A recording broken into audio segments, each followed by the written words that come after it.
everyone. Welcome to this week's Karma Cards. And boy, do we have an interesting week of a lot of energy coming in. I wanted to show you this. This is the Magnetology app, and this is what measures the KP index of geomagnetic activity as the sun is releasing its solar winds and its CMEs and its flares to us and how it affects us on Earth. And I just wanted to show you. Oh, we're at a 5 today. Today is Wednesday, the 29th of November. And I don't know if you can see it here, but the next 2 days, so this is Thursday, Friday, that's all I can see so far. We're going to be up at a 7. And I feel like this number on this app isn't really reading real time how much it jumps. It's kind of giving you an umbrella energy for the day. I would not be surprised if it jumps higher, but 9 is the highest it reads, and it's going to be up to a 7, which means we have huge incoming energy. I know that coming up on Friday, December 1st, we have a couple different CMEs hitting us on that day alone. So big jumps in energy, a lot of electromagnetic frequencies. This can affect, it can affect our technology. It can affect GPS systems and radio waves. We're also going to get with it beautiful aurora. And I hear that the aurora could be visible all the way down to Texas. So if you're north of Texas, you should definitely be seeing some aurora. But it's going to be coming down to the lower states in the United States. So that's kind of wow. I'm just hoping here in Washington where I am, it's clear enough that we can see it, because we tend to get a lot of cloud cover at this time of year, so we don't get to see all the cool things happening. I'm really fingers crossed that we get to see some cool things happening with the night sky. So a lot of electromagnetic activity, and with that comes a lot of energetic upgrades for people, which means we're going to be feeling those ascension symptoms going into the end of this week and possibly beyond. Like I said, I can only really see with this app about 3 days out. So get ready for it. I was just talking with my friend Amber Romaniak on our Shining the Light On podcast, and she was talking about how she, as well as myself and other people, are craving more fat in their diet, and fat is very good for buffering through all this extra energy coming in. So you might notice that you have a craving for more fats, like definitely cheese. Cheese is one of the ones I've been craving.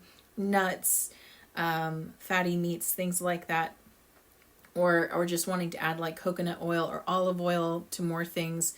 In moderation, these things are really good for you, and it can actually help you sort of with all of this heavy electromagnetic current, because fat, as my team tells me, fat is a really good conductor of electromagnetic activity, and it mimics plasma, which is what we are changing into on a cellular level. We're going from carbon-based to plasma-based, and we're making this progression steadily but slowly, and the fats help to mimic the plasma and help us get used to conducting and holding a lot more electricity, which is what's going to happen as we further progress into the ascended self.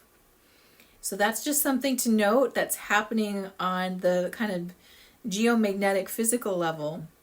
On the astrological level, we just had the full moon in Gemini. That felt really interesting. There was a lot of Mars energy with it. It was kind of a heavier moon in terms of the fact that there's just a lot of, there was some emotional energy, but Mars was at play, and Mars is the planet that wants to take action. And when we have a lot of Mars like we did with that full moon, it can create this sort of aggressive energy, but there was also a lot of other things interfering and slowing it down, which can create a lot of frustration.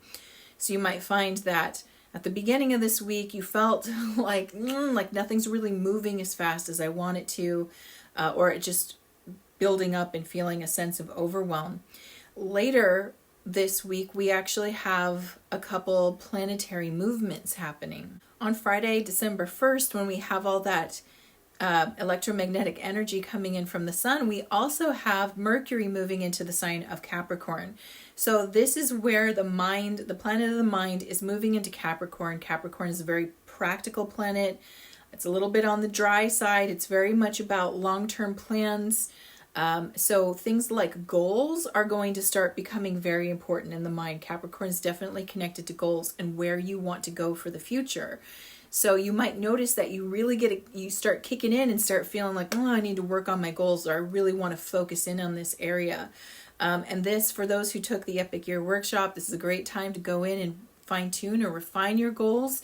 If you didn't take the Epic Year Workshop, I will be offering the Epic Year Express version, which is the self-study version, and I'll try to get it out there by Friday if I can, so that you can also have access to tools that help you to tap in and get really specific with your goals and get really in tune and aligned with your energy, so that you can create goals that match you on a frequency level, which are more likely to manifest and much easier to manifest than trying to formulate a goal that might be outside of where your energy is hanging out right now. So definitely stay tuned for that. I will post something about it in the description so that you can check that out. Then on December 4th, Venus is moving into Scorpio. So the planet of love is going deep. It's going to go deep into that energy. The focus is going to definitely be more on intimacy or getting extra close, kind of getting really personal and to the heart of things. Scorpio likes to get to the truth. It doesn't like to waste its time with the superficial. It likes to go deep. So the planet of love will be hanging out there. So this is two sort of major planetary shifts that are going to create a shift in energy for you on a personal level, but you'll also notice that it creates a shift just kind of on that global level as well. It's going to help us to shift focus. And again, there's goals and getting deep and intimate are two things that are going to be a stronger focus as these planets move and change signs. So my question is it going to be easy to shift, or are we going to be feeling the overwhelm that has sort of been pervasive? We're at the end of 2023, which I'm still kind of baffled by, like, how did it go by so fast? But it's here, and we're about to move into a big holiday season. And I think it's an easy place for us to both be maybe excited, but also feeling like, oh, I got a lot of stuff to wrap up, or I have a lot of stuff literally to wrap, or there's a lot of events and things happening. So it tends to be a really social and busy time of year.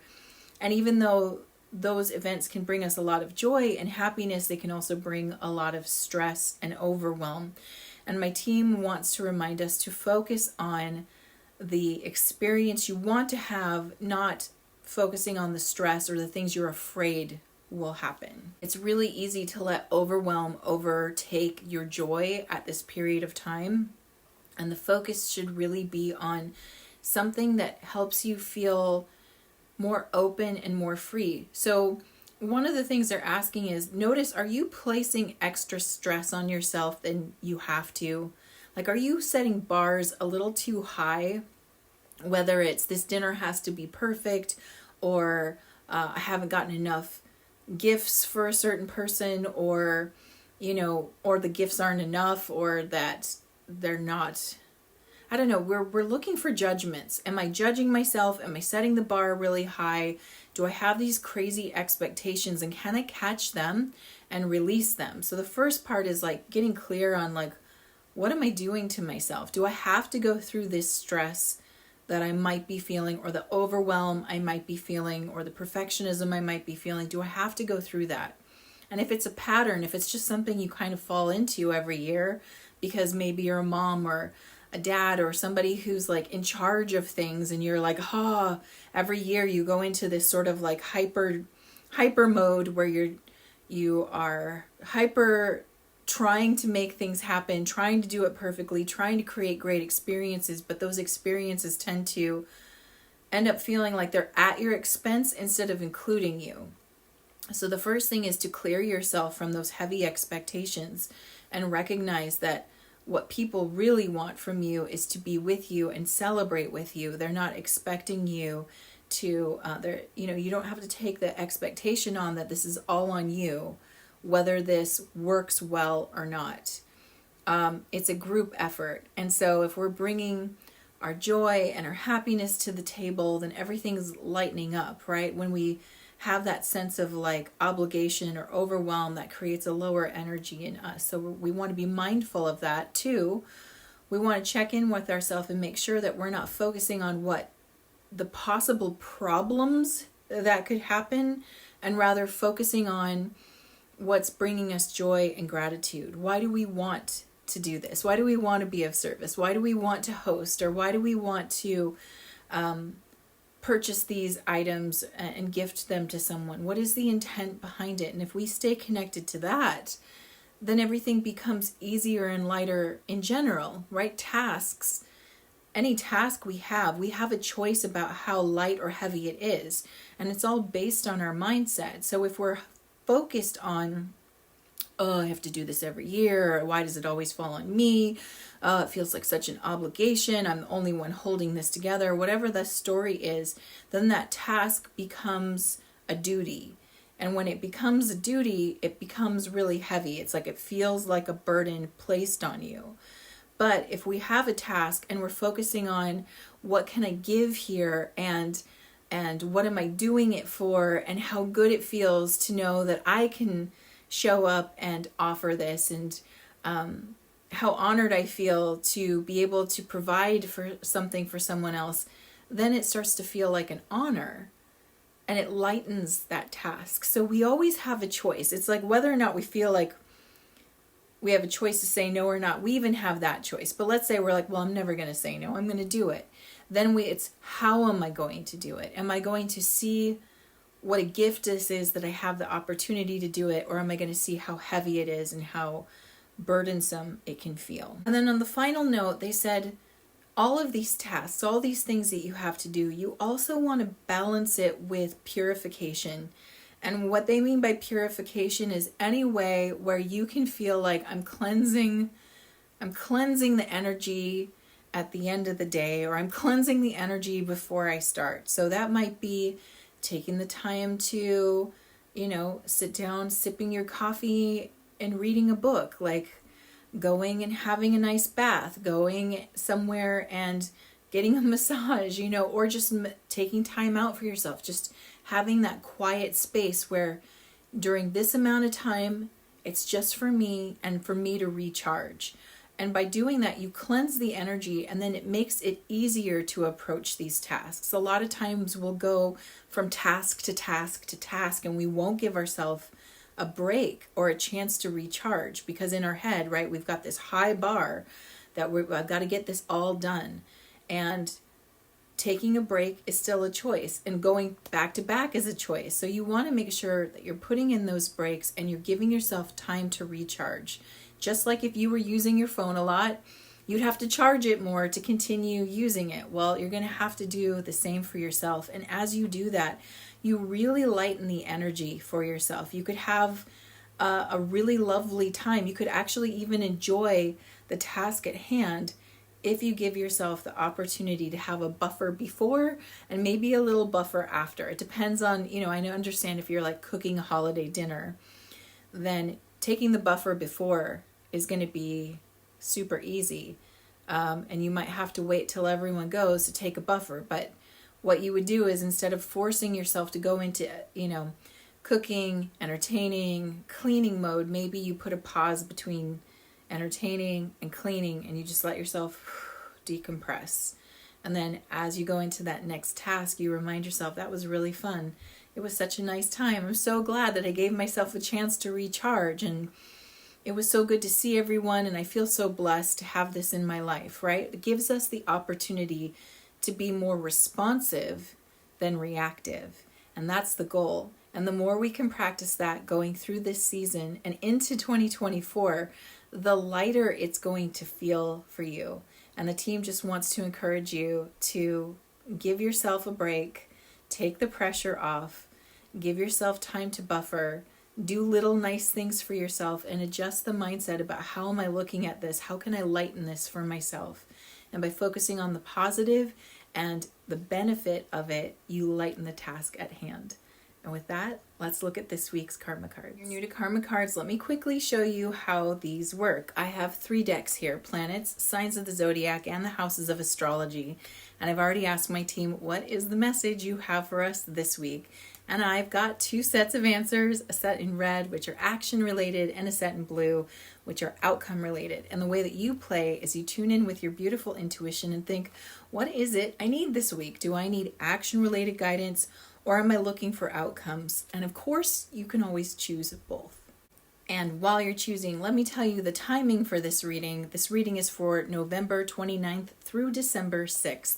And the flavor of this reading, we got Saturn.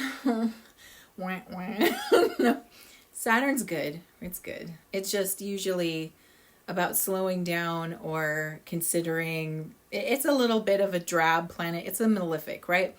But what's interesting about it is that Saturn rules Capricorn, which is where Mercury is moving to. So here's our high from Capricorn in the sign of Taurus. Now, Taurus is about values and beliefs and what's most important to you, as well as Taurus is ruled by Venus. So there's a high from the planet Venus. So they both showed up in a kind of roundabout way in this reading.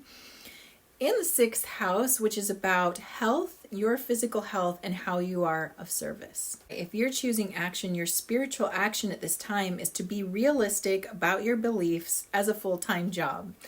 And I feel like this speaks directly to what they were saying. It's like, pay attention to what bar are you setting? Are you setting unrealistic bars right now? Are you pushing yourself to be some super version of yourself and having really high expectations?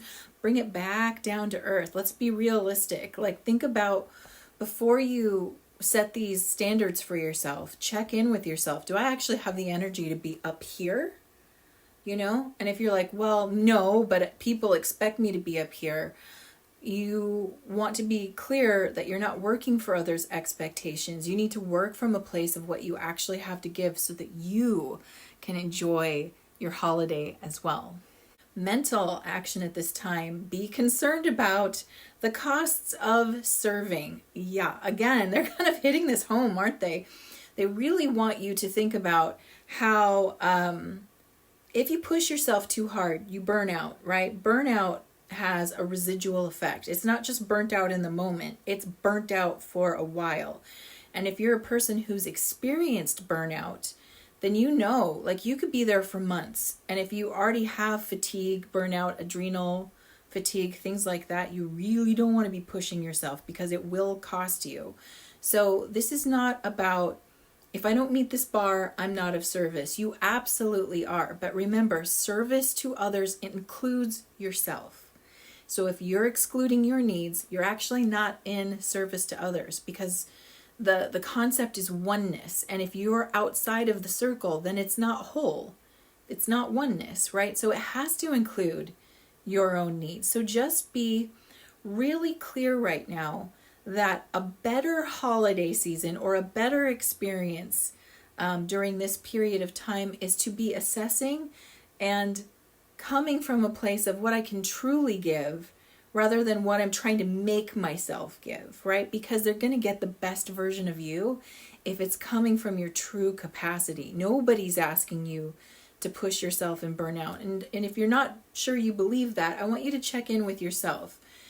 Imagine somebody else having the responsibility. I'm just going to use a holiday dinner because it just keeps popping into my head. But let's say someone else had the responsibility of a holiday dinner and you're going over there to celebrate with them, and you see them rushing around, getting everything done. They're barely able to talk. They seem frazzled, right? Their energy seems hyper and intense, but not in a good way. And then they finally sit down and they just kind of look spent, a little dried out, a little bit miserable. And then even as they're trying to enjoy their meal, there's sort of this you could feel the heaviness kick in as they realize I also have to clean this up. And just how that makes you feel as a participant. You're like, oh my God, I didn't want to, this is supposed to be a lovely experience, not a burden, right? And so a lot of times people feel bad. You just kind of, if you're empathic, you kind of feel bad for being there. And that's not the kind of experience you're trying to create. And I know it's coming from a place of I want to create beautiful memories and a great experience and give my best, right? But giving our best means being realistic about our own capacity And the cost of pushing ourselves is something we should consider before we push ourselves. Physical action at this time, you must wait before you can use the most direct way and do it a little at a time. Boom, they said this earlier, right? So you need to buffer between things. You need to wait. You need to take that time for yourself, right? Before you go right into it the most direct way. You need to buffer. I need a space. I need a quiet space. I need to take a little me time. I need to charge up my energy. Then I'm going to do the most direct way. And I'm going to pace myself. Do it a little bit at a time. I do not need to go whole hog on things. I can go to my capacity, and then I'm going to stop before I feel I'm hitting a wall. This is just good advice in general on like how to move forward, but especially good for the current season that we're in. All right, so now let's look at outcomes for Saturn and Taurus in the 6th house of health and service. The spiritual outcome at this time is the maturity that brings resources to maintain service to others. So this is what they're asking us right now, is to practice love and wisdom together. I talked about that a little last time. This is more of those lessons. When you're practicing love and wisdom together, so I love you, but I got to be smart about how I handle this, right? Then you are going to be granted with that spiritual maturity that's actually going to give you the power to maintain the ability to be of service to others. So we're going to do this smarter, not harder. Mental outcome at this time, caution regarding the practicality of what is good for us. So what I'm getting from that is that there is I could feel a kind of pushback on, this is how I do it. This is just what this season looks like to me, or this is just how I do things. Like I want to go all out. I want to go above and beyond. And so there might be a resistance mentally in taking this approach. Like, I don't know if that's going to work. Well, I don't want to give a half-ass experience to anyone. I want to fully show up. So I don't know if this accepting my capacity and buffering and doing it a little at a time is going to work. I feel like there's a mental resistance a little bit to doing it. Like, I don't really know if that pays off. And so I don't know if I'm willing to gamble, is kind of the mental story I'm hearing. Well, you have the beautiful power of free will, so it's always going to be your choice. But what the team is trying to let you know is that the whole idea is to be celebrating and experiencing joy and gratitude. And if you're wearing yourself into the ground by trying to create an expectation for how this should go, then are you really in the place of gratitude and enjoyment? Or are you in a pattern that maybe you learned from someone else? This is how you do it. And it doesn't get to be about your enjoyment. It's about everybody else enjoying it. But what the team would like you to know is everyone's going to enjoy it so much more if you're enjoying it too, which means doing all the things that they've been suggesting all along. And physical outcome at this time, limits imposed resulting from the productivity of your work. All right, so this is really interesting because productivity can be looked at one of two ways. There is productivity where you're actually doing it productively, which is what they would suggest, right? Like, take a break, pace yourself, recognize your limits, don't push too hard. That's a productive way to work. There's another form of productivity, which is like, how much can I spin out? How much can I put out? Like, how, prolific can I be in the production of what I can put out there? So I feel like if you're into like, how much can I put out? The limit is the burnout. If you're looking at how productive can I be at what I do, meaning how I can stay grounded and in myself, you might feel limited. Like, I'm not going to do as much. I'm not going to give, I'm not going to push it to the limit. And so maybe I feel like I'm holding back a little. And it might feel that way. It might feel like you're holding back. But if you feel better and your energy is better, everyone's actually going to feel like they get more. You might feel like I'm, like I shorted people, that's not going to be their experience, but that might be your internal experience. So it depends on how good you are at cutting yourself some slack and giving yourself a break. If you've already learned the lessons of burnout and you know the consequences of burnout, I think you're going to be pretty good at pulling back. If you haven't learned the lessons of burnout and where that could go, this might feel harder to do. It might feel like I am half-assing it. The team would like you to know you're not. Your energy that you bring is just as important as whatever you're going to do physically for someone else. So with that, I hope it sets you up to have an amazing December where you actually get to enjoy the experience and not necessarily carry the load or over carry the load, right? I hope it lets you enjoy it even if you're the one who's essentially creating it. You're allowed to enjoy it at the same time. I hope it sets you up for success. And with that, I'm sending you so much love. Mwah! Have a beautiful week, and I will see you soon.